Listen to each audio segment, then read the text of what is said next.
Hi, my name is Mike Snow, and I want to talk about this book, Empire: How Spain Became a World Power by Henry Kamen. This was a fascinating and very well-written book that details Spain and to some degree Portugal's experience as a world power during the early modern years, from the 1500s to the 1700s. And it goes through all of their various empire-building moments in Holland, in Italy, all throughout their own country, against the Muslims, all throughout the New World and the Philippines, against China and so forth. And it's just a fascinating experience detailing how Spain became one of the most powerful nations in all of human history for a few centuries. And the books, especially about the New World, because that's something like the Aztec and the Inca that I'm fascinated with, are especially good. And the central thesis behind the book is that this is a very, very modernist book, in that it's telling in a very similar way to a lot of it's an official style now. It's not just this author to reanalyze history from a globalist perspective, and this has been gaining ground for a few decades now, but especially when everyone talks about the global world and globalization as inevitable and perfect over the last 10 or 15 years, people have become obsessed with reanalyzing history along those lines. This actually happens with history every few decades. It has trends and forces, oddly enough, in history that go back and forth between different interpretations. And the standard interpretation of Spain was that it was very Eurocentric in interpretation. The focus was on how important and different Spain was and how much better they were, and how they used their unique European identity to carve one of the most powerful empires that ever existed.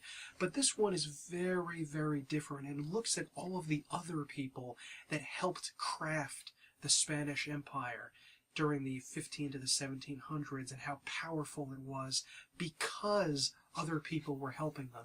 It looks at how much the Chinese helped, for instance, with their merchants going to the Philippines. It looked at how much the German and Italian financiers and engineers helped them. You know, it talks about Andrea Doria working for the Spanish and Italians against the Turks, not so much the mighty Spanish nation creating the Latin Holy League to defend against the Turks. It focuses on the collaboration more than the conquest, and it calls into question whether Spain really had an empire at all. It talks about how a unique interpretation of the Spanish-American Empire and how it wasn't really as directly and powerfully controlled by Spain as people like to think, and how much it relied on native rulers to control things, and how Spanish power was rather weak for decades throughout or even centuries in some of the more remote areas of Latin America. I thought that was an interesting version. I mean, even it says in the back, the Times Literary Supplement said it was a revisionist unraveling of the imperial fabric. I especially like the chapters talking about the Europeans trying to civilize the native peoples in the Philippines and in Latin America. I thought that was a really interesting section. The book does tend to fail a little bit, I think, when it starts talking about the minutiae of the very complicated Italian wars during the early Renaissance. It gets so complicated and difficult that it's hard to focus on that without it being the single focus of the book, instead of just being one part of it. And it starts to drag and get a little dull at that section, but it picks up later on, especially when it talks about the actual empire outside of Europe. Now, I don't actually believe a lot of what he's saying in this. I don't really subscribe to the globalist perspective on things. I think it's just one aspect of analyzing history. That's important, but not the be-all and end-all of history, to say that it was all global and everybody from all different corners of the earth.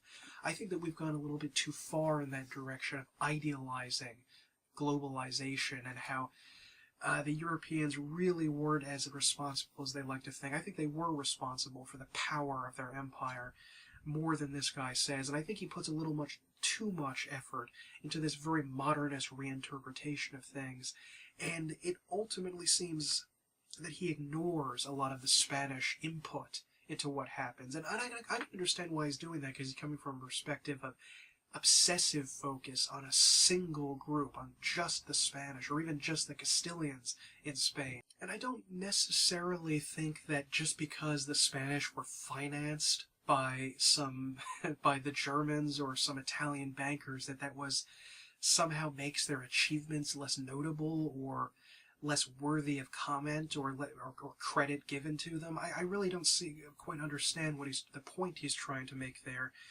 I do understand that he wants everyone to know that they all played a role. You know, in the ships in the Age of Discovery, it's never exclusively Spanish or exclusively Portuguese.